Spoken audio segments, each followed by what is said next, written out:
എന്റെ മോള് മരിച്ചതിന് ശേഷം ആ കേസിനെ കുറിച്ച് അവർ അന്വേഷിക്കാണ്ടായി. അതിനെക്കുറിച്ച് ചോദിക്കാൻ വേണ്ടി പല പ്രാവശ്യം ഞാൻ പോലീസ് സ്റ്റേഷനിലേക്ക് പോയതാ. അവരെന്നോട് പെരുമാറിയ രീതി വളരെ അബ്നോർമൽ ആയിരുന്നു. എന്റെ കുഞ്ഞ് നിന്നോട് കംപ്ലൈന്റ് കൊടുത്ത് വീട്ടിലേക്കല്ലേ പോകാൻ പറഞ്ഞു. എന്താ അവിടെ ഇരിക്കുന്നത്? കാരണം എന്താ ഇത്?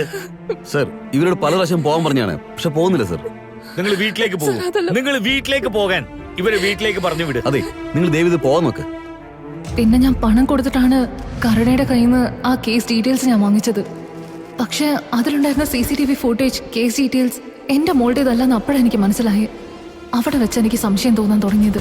അന്വേഷിച്ചപ്പോ എന്റെ മോളുടെ കേസ് ഇൻസ്പെക്ടർ അലക്സ് ആണ് ഹാൻഡിൽ ചെയ്യുന്നതെന്ന് മനസ്സിലായി. ഞാൻ അയാളെ ഫോളോ ചെയ്യാൻ തുടങ്ങി. കുറച്ചു നാളുകൾക്ക് ശേഷം അലക്സിന്റെ പേരെക്കുട്ടി കാണുന്നില്ല എന്ന് പറഞ്ഞപ്പോ എനിക്ക് സംശയം തോന്നി. പണത്തിന് വേണ്ടി അലക്സ് ആണ് ഇത് ചെയ്യുന്നതെന്ന് എനിക്ക് സംശയം തോന്നിയതുകൊണ്ട് ഞാൻ തന്നെ ഒരു സെൽഫോൺ വാങ്ങി വോയിസ് സോഫ്റ്റ്വെയർ യൂസ് ചെയ്ത് അലക്സിനോടും അയാളുടെ മകളോടും സംസാരിച്ച് 50 ലക്ഷം പണമായിട്ട് ആ ബിൽഡിങ്ങിലേക്ക് വിളിച്ചു വരുത്തി. എന്തായാലും പോലീസ് ഫോളോ ചെയ്യുന്ന എനിക്കറിയാം. ഞാൻ വിചാരിച്ച പോലെ തന്നെ അലക്സിനെ ഞാൻ കാണിച്ചു കൊടുത്തു. പക്ഷെ കുഞ്ഞിനെ തട്ടിക്കൊണ്ടുപോയ കിഡ്നാപ്പർ ആരാന്ന് അറിയാൻ പറ്റിയില്ല. അപ്പോഴെനിക്ക് വേറെ എവിടെയോ തെറ്റ് പറ്റിയെന്ന് മനസ്സിലാവുന്നത്. ഐശുവിനെ തട്ടിക്കൊണ്ടുപോയ കിഡ്നാപ്പർ സംസാരിച്ച വോയിസ് നോട്ട് ഞാൻ വീണ്ടും വീണ്ടും കേട്ടു. അപ്പൊ ദൂരെന്ന് ഒരു ബാങ്ക് വിളിയും ട്രെയിൻ പോകുന്ന ശബ്ദവും എനിക്ക് കേൾക്കാൻ പറ്റി. അപ്പൊ മാലിക് പറഞ്ഞത് ഞാൻ ഓർത്തു.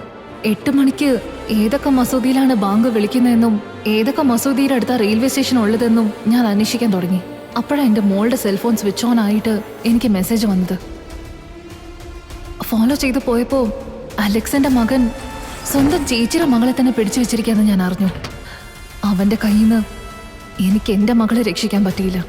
അവനെ കൊന്ന് അലക്സിന്റെ പേരക്കുട്ടിയെങ്കിലും എനിക്ക് രക്ഷിക്കാൻ പറ്റിയല്ലോ.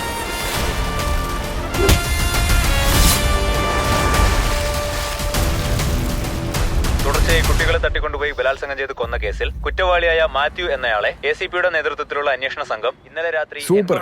എന്നിരുന്നാലും കേരള പോലീസ് തന്നെ. എൻകൗണ്ടറിൽ എങ്ങനെ ഇവനെ കൊന്നത് കണ്ടില്ലേ? ഇവനെയൊക്കെ വെറുതെ ഇവിടെ ഇനി എത്ര കുഞ്ഞുങ്ങളെ ഇവൻ കൊല്ലുമെന്നറിയില്ല.